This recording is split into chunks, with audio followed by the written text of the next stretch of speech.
Thank you very much, Roland, and good afternoon, everyone. My name is Ryan Hughes, Head of Active Portfolios. I've got 20 minutes, which I'm going to try and tell you some of what I've learned in the last 20 years, which might be a challenge given it's a long and never-ending job, investment research. So I'm going to race through this quite quickly. There's lots of content, but as Roland said, you are going to get the slides. So apologies if I gloss over some things. We've got lots of brand new investors on this webinar today. So some of this is quite a basic level, and we're not going to go into lots and lots of depth because it's just too much to cover in 20 minutes. But we are going to see where we get to. So I'm going to crack straight on. Hopefully that slide has moved with the agenda here. So different options available for investing. I'm going to cover very briefly on that. A little bit of talk about active and passive. We're going to go more into the active side of things today because we've got 5 great active managers who are going to talk to you about their investment approach. Do a little bit about investor psychology and the common mistakes and the things to look for when you're researching funds, and also talking about how AJ Bell can help you in that process. So quite a lot of content, as I said. Let's just start with structure.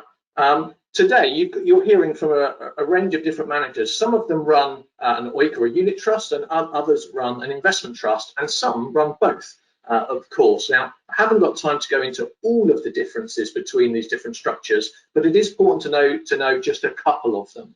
And perhaps the most fundamental of this is that an OIC or a unit trust prices just once a day. So when you place your deal to buy, you're pricing that deal in advance, and you're agreeing to buy at a price in the future, maybe 12 o'clock the next day, maybe the close of the day. An investment trust, on the other hand, prices continuously throughout the day while the stock market is open, and that is very, very different. When you place your order to buy or sell, you know the price you're getting straight away, but it is forward priced on an open-ended fund, an OIC or a unit trust. So a key difference. There are other key differences here on this slide. So I'm not going to go into them, but I think if you're a beginner to investments, it's really important, I think, to understand the differences.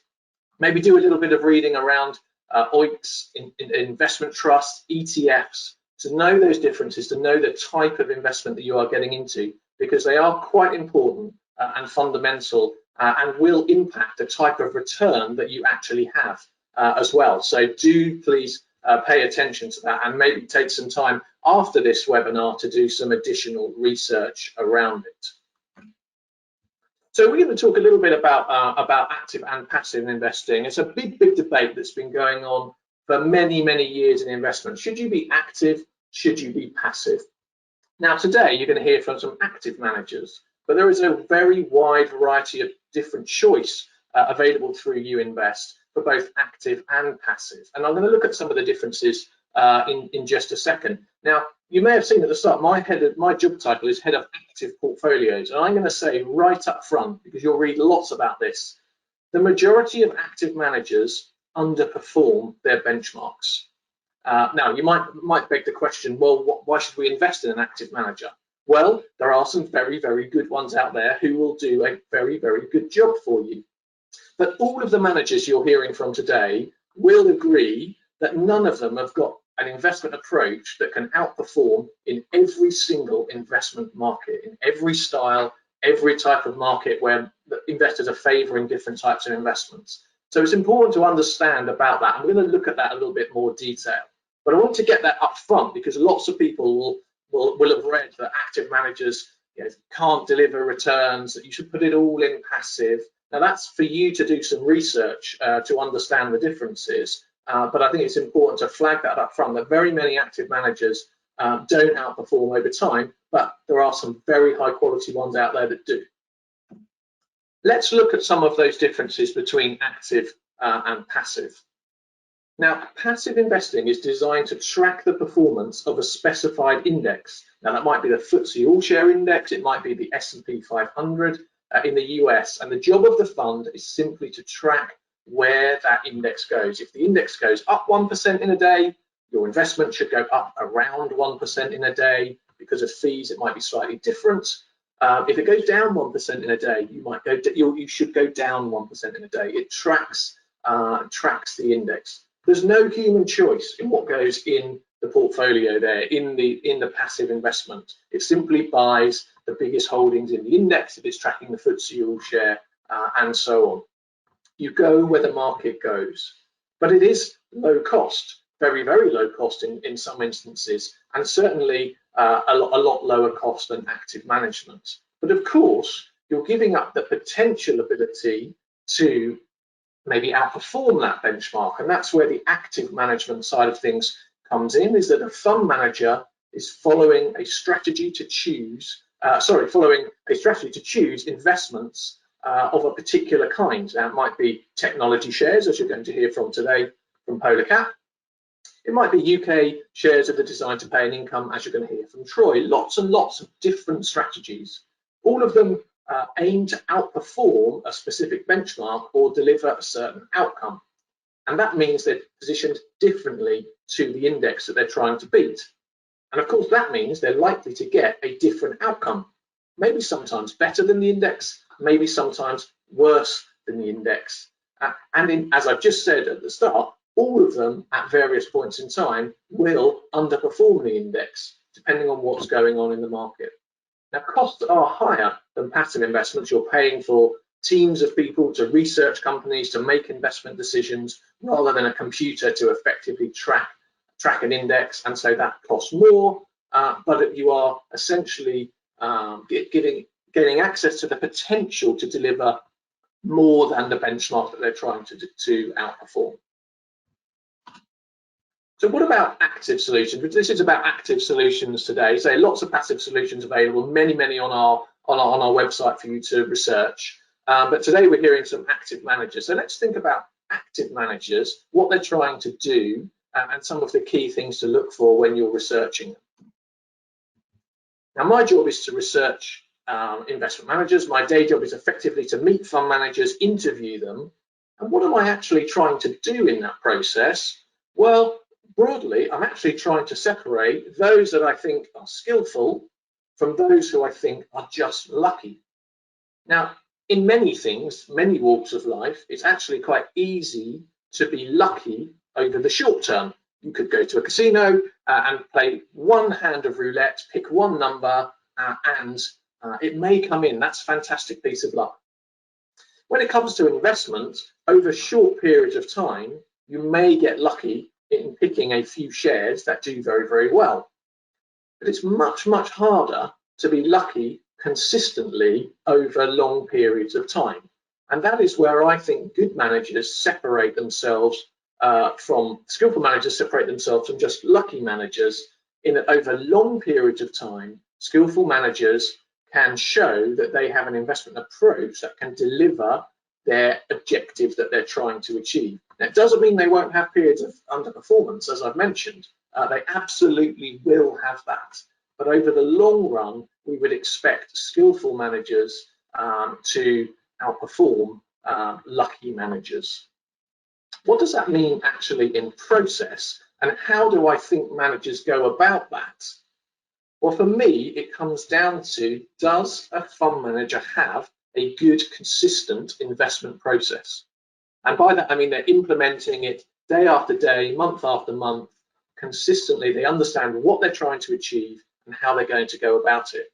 And if they can do that, then and they get a good outcome, then that's very well deserved. And if they have a good process when they get a bad outcome, which everybody will at certain times, then that's unlucky. But if you've got a bad process, well, you may get lucky, of course, you may get a good outcome. If you've got a bad process, I would expect that over the long term, you are likely to get a bad outcome.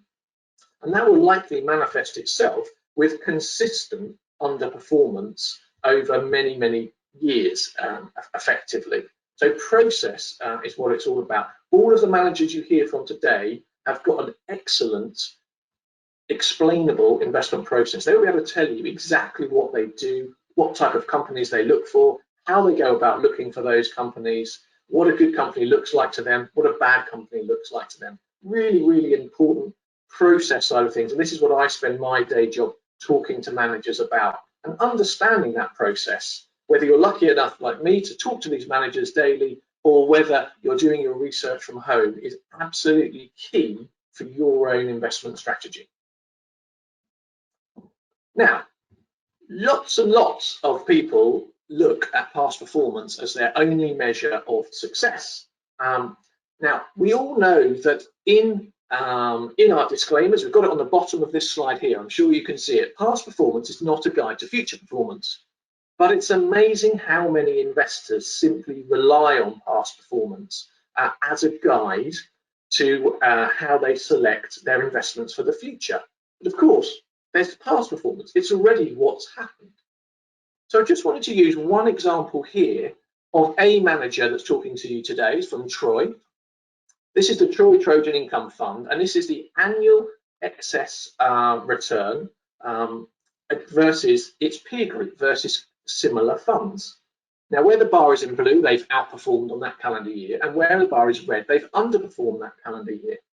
Now, of course, the eye is drawn straight to 2012 and 2013, where the Troy Trojan Income Fund underperformed its peers for 2 years in a row. And in fact, for those 2 years in a row, it was in the bottom quartile. So that was in the bottom 25% of all the funds trying to achieve to invest in UK equity income, in the UK equity income style.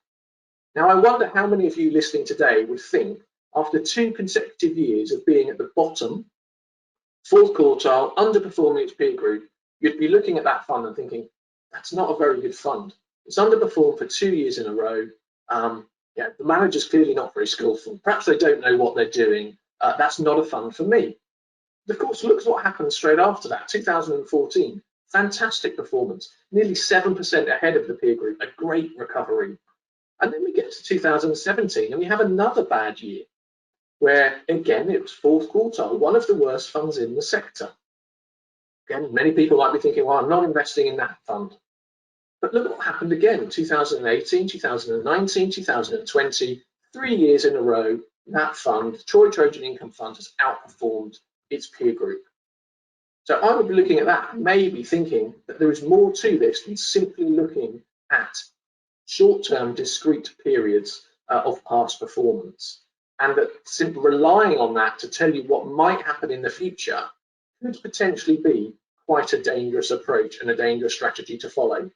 So this slide shows you the discrete years. You've got 10 discrete years there, 3 underperforming years where it was nearly one of the worst funds in the sector. But what happens when we stitch all of those together to look at this same 10-year investment horizon? Well, lo and behold, here you've got the same Troy Trojan Income Fund that's had 3 negative years in terms of performance versus its peer group in the last 10.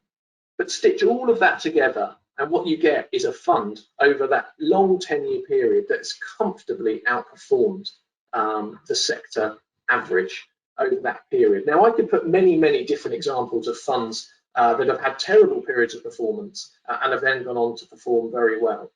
But if we think about, and there's lots of scientific studies of this, if I just go back one slide, I wonder how many of you are sitting there thinking, now, when did most people buy this fund versus when did most people sell this fund? I can guarantee you that lots and lots of people were selling this fund after 2 years of poor performance. And lots of people were buying this fund after it's had very, very strong performance. And this is what we see time and again across the market. People effectively buying high after something's done very well and selling low after something's done very badly. And that's a common trap that we see many, many people falling into. I say I could have put lots and lots of different examples here. And this is exactly what Warren Buffett thinks about this very, very problem. In the business world, the rear view mirror is clearer than the windshield. It's much easier to see where we've come from than it is to see where we're going. And that's so, so true with investments. So what about the key things to understand here? Well, style becomes a very, very important part of this. Does a fund follow a growth style? Does it follow a value style? Is it quality? Is it investing in big companies? Does it invest in small companies? All of these things will determine the return profile that you get and whether a fund is likely to outperform or underperform over short periods of time.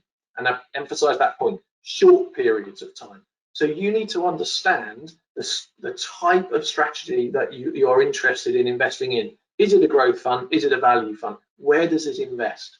And that comes from understanding the philosophy and the process. How well does the manager articulate what they do? You're going to hear 5 managers today articulate to you what they do. Did they do it well? Did they do it badly? Could you understand it? They're key questions to ask yourself. I also think that experience is important when it comes to fund management. I've been doing this over 20 years, so I've met lots and lots of managers. And I do think that those managers that have seen it before, have seen the Brexit collapse, have seen the tech crash, have seen the 2001 tech crash, sorry, have seen the financial crisis in 08, the tech crash in 2000. All of these things shape how you invest and become very, very important in how you make decisions there. So for me, experience is an important part. Is it a team or is it an individual? Again, the people you hear from today have got lots and lots of people helping them make decisions, but other funds may only have 1 or 2 people making those decisions. So you need to understand that in any fund that you are looking at. What about fund size? Is it too big? Does the size constrain where it can invest? Is it many, many billions? And if it is, and it's trying to invest in smaller companies, that's going to be really, really difficult. Liquidity risk, we talk about there.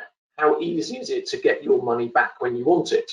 You will all know over the last couple of years that commercial property funds, over the last 12 months, have been suspended because they were illiquid. You couldn't get your money back when you wanted it. So really important question to ask yourself. What about how active the managers are? Did they do something away from the benchmark? There's no point investing in an active fund where you're paying active fees if they're simply almost tracking the benchmark. So you want to make sure that these managers are actually delivering active management for you. That doesn't mean changing the shares every week. It means that they're actually actively researching and making conscious decisions to invest in stocks away from the benchmark. And of course, cost. You can't get away from cost. Is it expensive or is it good value? And I deliberately haven't put cheap there. Good value is important. You might well find that certain funds are expensive, but they deliver excellent value because they're able to outperform their benchmark. How about where do you find this kind of information? Well, lots and lots of information available out there on the internet, as you can imagine these days. We carry some independent assessments on our website. There's information from myself and my team helping explain what these fund managers are doing. There's videos, there's written explanations. There's also explanations from Morningstar, an independent fund rating agency that also helps explain what these fund managers are doing. You can never stop learning in investments. So I've been doing this a very long period of time. I am still learning. We are in a unprecedented period in history. I'd never invested through a pandemic before, so I'm now learning how to do this. You never stop learning. So keep on reading to understand what is happening. Don't be afraid to ask managers questions. That's also really, really important. They'll be happy to hear from you. So do ask your managers questions. Do get in contact and ask them what's going on. Look at the fact sheet, read the key documents on our website. I'm not going to go into that today because we're going to be short of time. So what about fund research lessons for this? Well, absolutely in my mind is that good managers exist, but they are hard to find. There are, as I said right back at the start, lots and lots of active managers will underperform there. So outperforming the market consistently is very, very difficult indeed.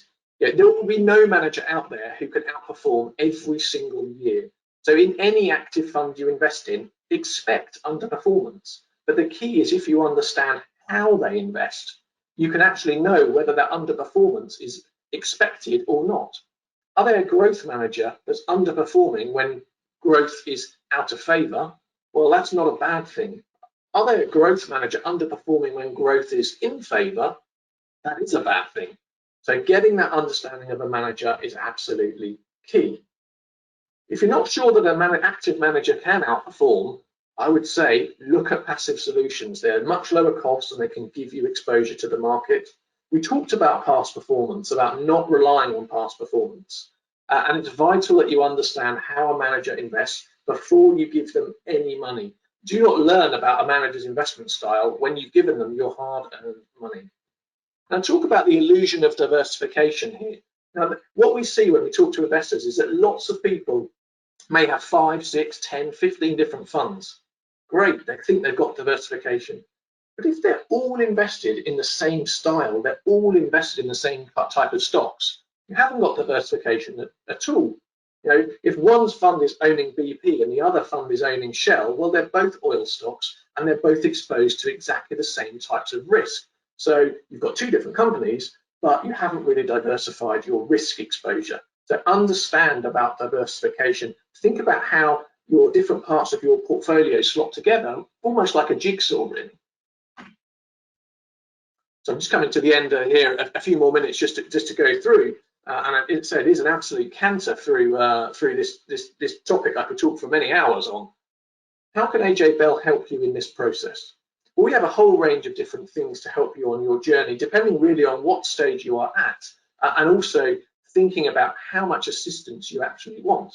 So you can see here on this slide, the largest circle that there is gives you exposure to the full investment universe on the AJ Bell You Invest platform, a huge investment universe for you to choose from, ranging from direct equities through to funds and everything in between. But if you need a little bit more help, then we've got the favorite funds list and the investment trust select list, which are some funds that we think have got a good chance of achieving their stated investment objective. And that's the work that myself and my team do. We've also got the ready-made portfolios. These are pre-built portfolios for you to give you a start based on your risk appetite, thinking about asset allocation, but you manage the portfolio after that. And if you really don't know where to start, you simply think this is a really difficult topic and it's too complicated, then we've got some AJ Bell funds to hand over where we'll do the asset allocation, we'll do the selection underneath as well, and they have low charges. So I'm just going to bring this to a close as we've raced through this. I think important things to remember. Fear and greed are really, really strong human emotions, particularly when it comes to your own money. Now, fear and greed will make you make irrational decisions. And let me tell you, even the professionals fall into this trap. Hands up, I've fallen into this trap. Yeah, it's one of those human behavioral things that's really, really hard to understand in yourself. But you will make mistakes with investments. There is no doubt about it. Every single fund manager you're going to hear from today will be able to tell you many different companies that they've made mistakes in investing in, you know, losing lots and lots of money. It's accepted that we will do that in our job. Our job is to try and minimize making those mistakes. Patience is often rewarded, and by this I mean invest for the long term. It's really, really important, I think, to be a long-term investor. All of our managers that you're hearing from today have a long-term investment approach. It's absolutely key. I don't know what's going to happen in the market tomorrow or next week or even next month, maybe even next year. It's really, really difficult to predict. Do your research and research as much as you can. Understand your managers and your risk tolerance before you invest. Very, very painful lessons are learned after you've given the money if you haven't done that work up front. And be an investor, not a collector. What do I mean by that? That's about this diversification point. It's about understanding the role that each holding in your portfolio has. It's about understanding diversification and thinking about your portfolio in the round rather than simply as a collection of funds that don't have kind of a role. You don't really understand what role they're playing in your portfolio. So being an investor, not a collector, is a mantra that was drilled into me when I first started, and I've never ever forgotten it. So just summing up all of that, and this is really to do with investor psychology. This is Benjamin Graham, one of the great investors. You can go and read about Benjamin Graham. He's really got a really interesting approach to investment. The investor's chief problem, even his own worst enemy, is likely to be himself. And that's really playing to this point about us trying to minimize the risk, the mistakes we're making in our decisions, about understanding the investments you've bought or wanting to buy before you invest them, and then keeping on top of them and understanding how they're delivering and performing for you. So I'm sorry that is an absolute race through in 20 minutes. So I've condensed 20 years worth of experience into 20 minutes, which is a bit of a challenge, and I could expand on so many more of those points.